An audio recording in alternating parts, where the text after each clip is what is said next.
Thanks, Rita. Hello, you're watching Wales Today. I'm Nick Savini. The headlines. It's a major trading partner for Welsh companies now fears that new US tariffs could disproportionately damage the economy here. There are 1,000 companies in Wales that export to the United States. They will be hit. Jobs will be hit. My job as First Minister is to stand firm and to make sure that that message is heard very loud and clear. As one leading manufacturer calls on employers to stay calm, we ask what it could mean for jobs. Also tonight. An inquest hears how William and Marlene Mumford were found dead after an explosion at their home in Nelson last month. The benefits of dancing, as arts groups say they can save the NHS millions. The Strictly star Amy Dowden tells us how it helped her recover from cancer. If it wasn't for dancing, I'm not sure I would have got back as fit and healthy as I am now. My bone strength after chemotherapy certainly wouldn't be to where it is now. Hello, in tonight's sport. Could the owners of the Ospreys be about to take over Cardiff? The WRU board is discussing who they want to take charge at the Arms Park.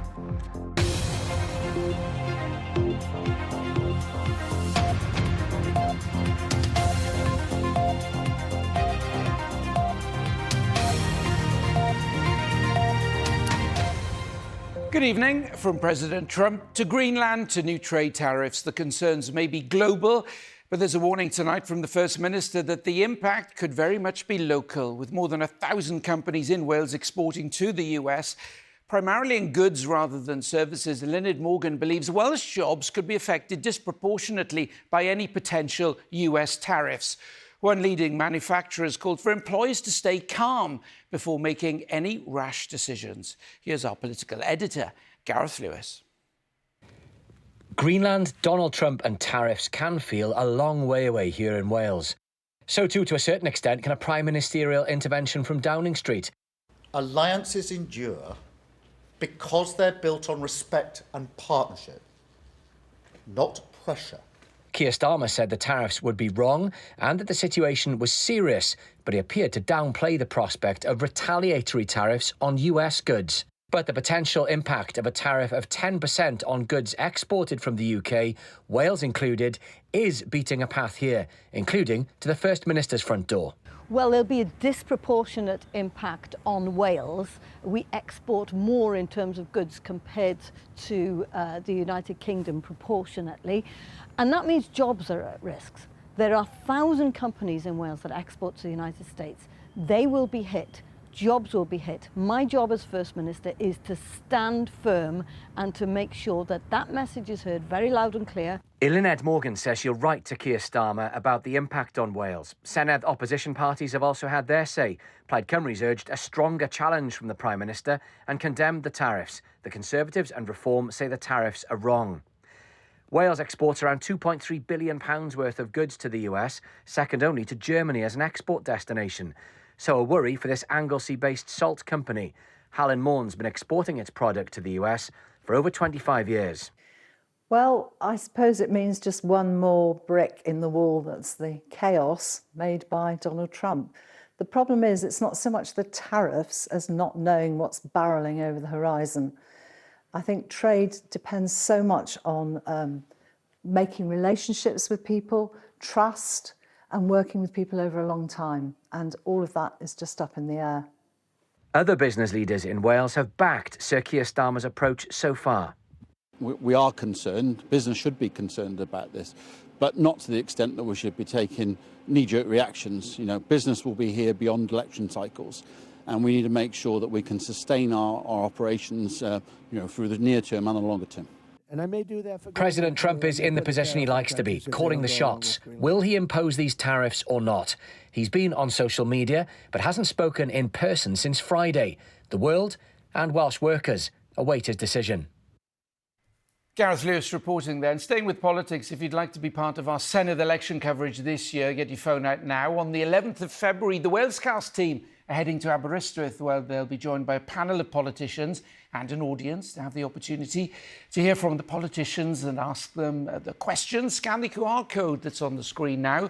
It'll take you directly to the form which you can fill out to have the chance of being part of the Welsh Cast Your Voice audience. And if you haven't got a smartphone, you can visit the BBC's Shows, Tours and Take Part website. An inquest has heard an elderly couple were found dead at their home in Nelson after an explosion. The bodies of 84-year-old Marlene Mumford and 90-year-old William Mumford were found after emergency services were called to reports of a fire last month. Nellie Bird reports. This is William and Marlene Mumford, a much-loved couple in the village of Nelson, Caerphilly. There was shock and sadness last month when their house was the centre of a suspected explosion and devastating fire. Police said 2 people had died in the blast, which it's thought started in the garden. Now more details have come to light about what happened at the openings of the inquest into their deaths. Today, it was confirmed that 90-year-old William John Mumford, a former coal miner, and 84-year-old Marlene Mumford, a former factory worker, died in the blaze. The court heard that emergency services were called to the house on the 12th of December last year and initially struggled to get into the property due to the extent of the fire and safety concerns. When they did eventually manage to get in, firefighters found the bodies of the couple. The court heard they were later identified by DNA and that a provisional post-mortem examination gave a cause of death for both as exposure to combustion products of fire. Investigations into the cause of the fire are continuing, and in the immediate aftermath, the road was closed for some time, with the pub next door, the Tyler's Arms, also affected. In the last few weeks, the local community has been collecting donations to organise a memorial for the couple. Today, the senior coroner for the area, Caroline Saunders, adjourned the inquest, but said there were no suspicious circumstances and no suspected third-party involvements. Full hearings will take place later this year. Nellie Bird, BBC Wales Today at Gwent Coroner's Court. The coroner has ruled that the former Labour member of the Senedd, Hefin David, died after taking his own life. The 47-year-old, who had served as the MS for Caerphilly since 2016, was found dead at his home in August last year. In a record of inquest, the senior coroner for Gwent, Caroline Saunders, concluded he died by suicide. First Minister Eluned Morgan described David as a truly remarkable human being. School governors are being left carrying too much of a burden. That's according to councillors responding to the crimes of a paedophile head teacher. Neil Foden was jailed for 17 years in July 2024 after being convicted of 19 charges involving 4 girls. A child practice review discovered there were major weaknesses in safeguarding arrangements within the school among the governors and the local authority. But during a scrutiny session considering Cyngor Gwyned's response so far to its findings, several members noted that school governors were in need of more support and training. Hywel Dda University Health Board has lifted most of the visiting restrictions introduced at Prince Philip Hospital in Llanelli last week due to a norovirus outbreak. But one ward still has visiting restrictions in place, and all visitors to Hywel Dda's site are being asked not to visit loved ones if they have symptoms of norovirus. A man's been arrested on suspicion of assault after an incident during a football match in Wales's 3rd tier on Saturday. A video from the match appears to show a player from Treader Bay FC elbowing a player from Porthmadog FC in the face. Chris Dearden has more. The incident happened on Saturday here at a Traeth Porthmadog FC's ground during a match in Welsh football's 3rd tier. Porthmadog were hosting Treader Bay. Both sides play in the Ardal North West League. A video filmed by a supporter shows players lining up close to the goal, and as a whistle is blown, one player seems to elbow another in the face. The match data shows that no red cards were issued during the game, which Porthmadog went on to win 3-2. However, North Wales Police later released a statement saying that a 35-year-old man had been arrested on suspicion of assault. He's since been released on bail while officers continue their investigations into what happened and seek advice on what charges to bring. We've also had statements from both the clubs involved. Porthmadog FC say the safety of their player was their main concern. They say he was concussed, and following treatment he had to leave the field of play. They say he's now recovering at home. Treader Bay initially said on Sunday that a player had been suspended after a video seemed to show him appearing to elbow a Porthmadog FC player in the face. In a second statement, after an emergency general meeting of the committee, they announced he'd been released by the club. The club went on to say it does not condone violence in any form and acknowledges that the incident should not have occurred. It's offered sincere apologies to the Porthmadog player involved, to Porthmadog FC, match officials, supporters and the wider football community, and it says it will cooperate with all official investigations. When it comes to cuts to public services, it is often arts organisations which feel most vulnerable. Well, they are now trying to fight back, saying the benefits of activities like dance classes actually save the public purse money by helping reduce demands on the NHS. The Arts Council has commissioned research which claims there are significant savings for health if more people engaged in arts activities, as Ben Price now reports. A weekly dance class for the over 60s in Swansea with the purpose of building strength and improving balance, something which could help to reduce the risk of falls. The regulars also say the sessions give them more than just the opportunity to improve physical health. When I leave here, I always feel a lot happier because of the community, and also I like the music that she does along with the routines as well. There are some people that may come because they've had to get over a bereavement. There are some people who've perhaps had an accident or who've had ill health, and it's knowing that we are friends, we are supportive. For 1 week only, the group was joined by strictly professional Amy Dowden, on hand to provide a few tips and to share how dancing has helped her overcome significant health challenges. When I was going for chemotherapy, if I could just do a little bit of a cha-cha in my lounge or get my body moving, and it just made me feel so much better. And then if it wasn't for dancing, I'm not sure I would have got back as fit and healthy as I am now. My bone strength after chemotherapy certainly wouldn't be to where it is now. Health economists at Bangor University looking at the economic impact of the arts on health say a national dance programme for older people could save the NHS £5 million a year. Their research also found that a £17 million saving could be made if just 5% of all adult mental health GP appointments were avoided by participating in an arts or cultural activity.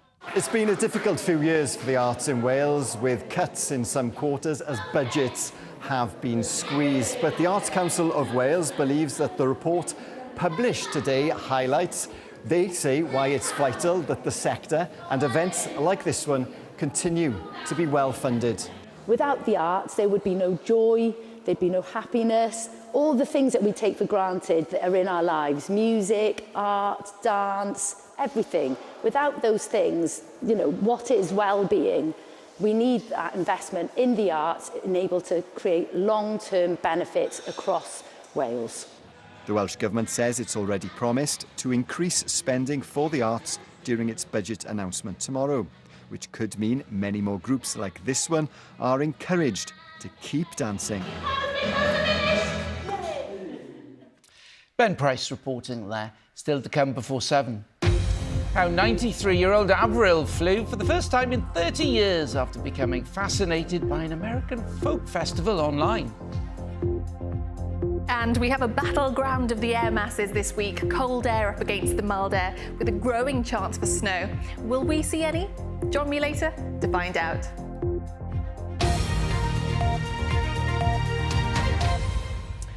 Now, it's a simple thing, but it could be effective. Homeless people in Denbighshire have been getting free haircuts from professionals today, thanks to a charity which has expanded to North Wales for the first time. Haircuts for Homeless will be operating in Rhyl every month from now on, and it is hoped the scheme can be rolled out to other towns in Wales too. The idea is to give homeless people a bit of self-respect in difficult circumstances. Matthew Richards reports. So how long have you been homeless for? For like a year or so. Erin is 19 and is living in temporary accommodation in Rhyl with her boyfriend after becoming homeless. She says she used to cut her own hair but didn't want to miss the chance to be first in the chair at this community hub which is supporting haircuts for homeless. I think it's amazing. It is very, very sweet. Obviously, it was very unexpected, so we were like, oh yeah, 100% we'll do it. So it's like that opportunity, and like you don't have to spend so much money like on like something other than food, like stuff like that. The charity was set up 11 years ago in Essex by hairdresser Stuart Roberts, who had overcome addiction issues. He says it offers much more than a simple short back and sides. You're talking about people who sometimes have not been spoken to for weeks or even months. We get people who haven't been able to have a shower or wash for months. So that personal touch is really important. You know, that's something that connects us, that we don't in everyday life. People don't touch us, you know, and I think that the key to ours is that touch, respect, and generally just the love we share for everyone. The aim of the service is to provide people whose lives have become unpredictable, stressful or chaotic with a little bit of normality, an experience that many of us take for granted. Chris has been homeless for about 2 years. He says some simple personal grooming can make a world of difference. Something like this is a godsend to people in our situation. Like, if they look good, maybe they feel a bit better. It's like, say if somebody's got a stray beard that's going, like, something like this could give you a confidence boost for the day to help you try and get a bit of a different outlook on life in the day. Caris Davis has a salon in Llanrwst and after hearing about the charity volunteered to bring its services to North Wales with the help of fellow hairdresser Gito. I meet the most incredible people, I really do. It gives me so much joy doing it, and selfishly it makes me feel happy. I feel so passionate about it, and I just love to sit with my clients and we sit and talk. I've met some hilarious, funny people, and I've also listened to some really sad stories. But if I could just be an ear for them, then that's all I could ask for. It looks really good. It is really cool. I love it. If Erin's reaction to her new do is anything to go by, then the monthly Real service will be a big hit. If so, it could be rolled out to other large towns and cities in North Wales. Matthew Richards there. Right, the latest on proposals to slash the number of professional rugby sides now. We are waiting on possible developments tonight, and Thomas is here to tell us more. Yeah, Nick, it's a potentially momentous week. Welsh rugby union bosses behind plans to reduce the number of regions to 3 will be scrutinised by MPs on Wednesday. Tonight, the WRU board is discussing who should take over Cardiff, just hours before the squad for the Six Nations is announced tomorrow. And it's all happening with the threat of an extraordinary general meeting hanging over the sport. Montpellier were too much for a changed Ospreys side at the weekend. Defeat meant they'll have to face an away trip in the last 16 of the European Challenge Cup, with Ulster the opponents. While the players battled on the pitch, discussions off it could redefine professional rugby in Wales for a generation. Amid the uncertainty, the supporters are waiting for answers.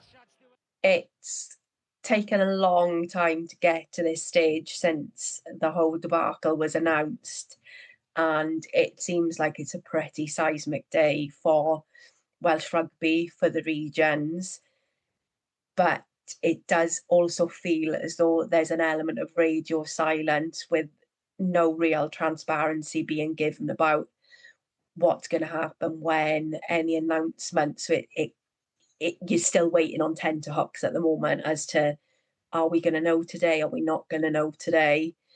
The Welsh Rugby Union Board is meeting and under discussion who should be their preferred bidder to take over Cardiff. The owners of the Ospreys have been linked with the club, with a view to create one region, an outcome which would help the union realise its vision of culling one professional side. The owners of the Ospreys are Y11 Sport and Media. They have not commented, neither have the WRU. There is another consortium interested in taking over Cardiff, which includes a former director at the club and television and film producers based in the USA. We've thrived over the last, 20 odd years since the regions have been created. We've got a really good, solid fan base of supporters that have come together from Swansea, from Neath. So the thought now that we are the most successful Welsh region, the region who embrace change so readily, and we could be the ones that are gone and lost to the annals of history, is not a pleasant place to be. Fans, meanwhile, are being asked to keep faith in a system that may soon ask one region to pay the ultimate price. And hanging over it all, the growing threat of an extraordinary general meeting, with some member clubs increasingly vocal in demanding answers and accountability from those in charge at the WRU. And we'll keep you posted on any developments. Let's turn our attention to football now, and bad news for Wales captain Ben Davies. He's having surgery today on a broken ankle that could rule him out of Wales's World Cup playoffs. The Spurs defender was given oxygen before being carried off on a stretcher after 19 minutes in a defeat by West Ham on Saturday. Wales face Bosnia-Herzegovina in the World Cup playoff semi-final in Cardiff at the end of March. Before I go, some boxing news for you. And the world champion Lauren Price says she has turned down a return to the Royal Albert Hall to defend her welterweight titles in Wales. Price says she will fight in Cardiff on April the 4th. A date for your diary there. That's it from me, Nick. Thomas, thank you very much. Many of us have bucket list trips, but imagine making them a reality at 93. Well, Avril Davidge from Swansea has flown for the first time in 30 years to take her dream trip to watch a folk parade 3,400 miles away. She became obsessed with watching Philadelphia's annual Mummers Parade online after the death of her husband, Clifford, 2 years ago. Her fascination became a running joke among the family, and behind the scenes, they started plotting to make her dream trip come true. Charlie Buckland went to meet her. Oh, them golden slippers, oh, them golden slippers. Avril Davidge is 93 and had never been to America in her life. She didn't even have a passport. But after going down a YouTube rabbit hole and falling in love with a folk parade in Philadelphia, she boarded a plane for the first time in 30 years to see it for herself. I couldn't believe I was actually going, you know. And I did, and it was absolutely marvellous. Founded in 1901, the Mummers Parade is Philadelphia's annual New Year's Day celebration. It sees 10,000 adults and children dressed in colourful costumes parade down one of the city's main streets. Avril says she fell in love with watching the vibrant procession after the death of her husband Clifford 2 years ago and dreamt of going out there. The couple shared a love for marching bands, and Avril says the parade brought a smile back to her face.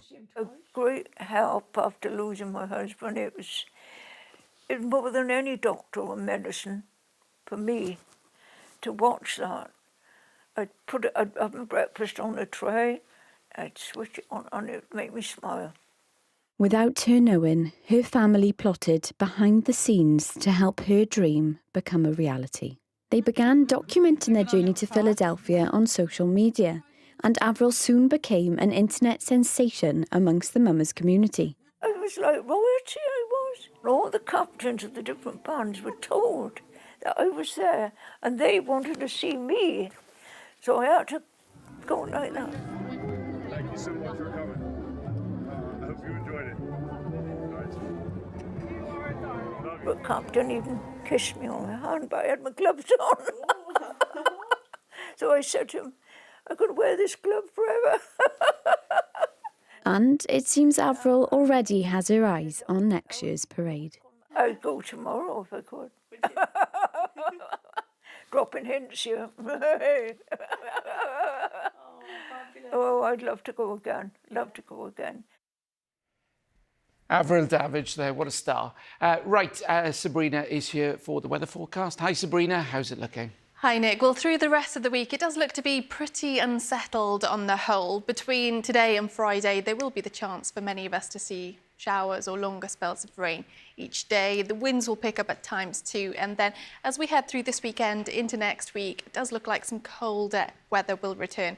With that, there will be the growing chance for us to see some snow.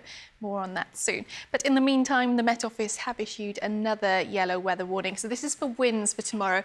That start time then at 4 a.m. and it will expire at 4 p.m. So quite widely within this yellow region, we could see gusts of around 45 to 50 miles per hour. Where we do have a bit more exposure, some of those gusts towards 60 miles per hour, especially for some exposed coasts and hills.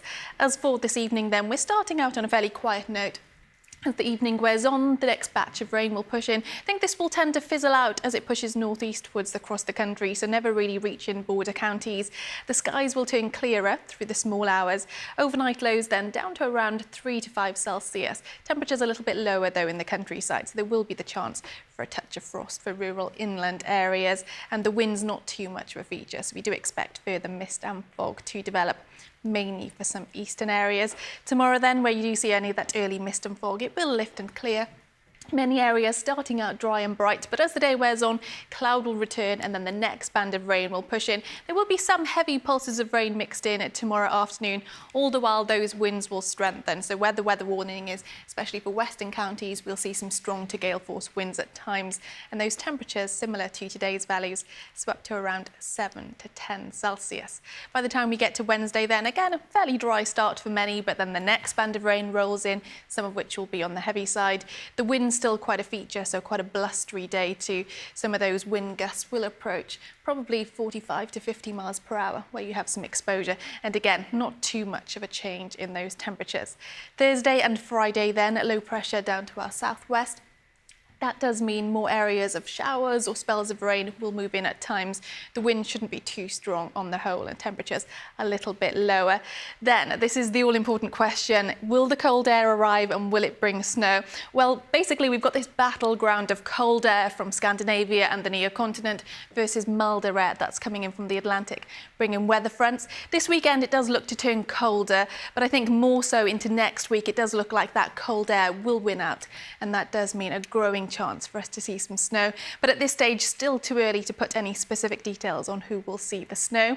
Just having a look at the outlook then, so Thursday and Friday, some areas of rain. I think on Friday there will be the chance for some hailstones and rumbles of thunder, more so along the west coast. Those temperatures falling away this weekend into next week, so it will turn colder, especially as we head to the latter part of the month. That's your latest, Nick. Sabrina, thank you very much. A reminder of our top stories this evening. The First Minister, Lyned Morgan, has warned that jobs in Wales will be put at risk if US President Donald Trump imposes new tariffs on the UK. Lyned Morgan said Wales, which exports £2.2 billion worth of goods to the US, faces a disproportionate impact to the UK as a whole. There are 1,000 companies in Wales that export to the United States. They will be hit. Jobs will be hit. My job as First Minister is to stand firm and to make sure that that message is heard very loud and clear. And an inquest hears how an elderly couple were found dead after an explosion at their home in Nelson last month. The bodies of 84-year-old Marlene and 90-year-old William John Mumford were found after emergency services were called to reports of a fire. And that is Wales Today. Thanks for watching tonight. I'll be back after the 10 o'clock news. Hope you can join me then. Until then, have a great evening.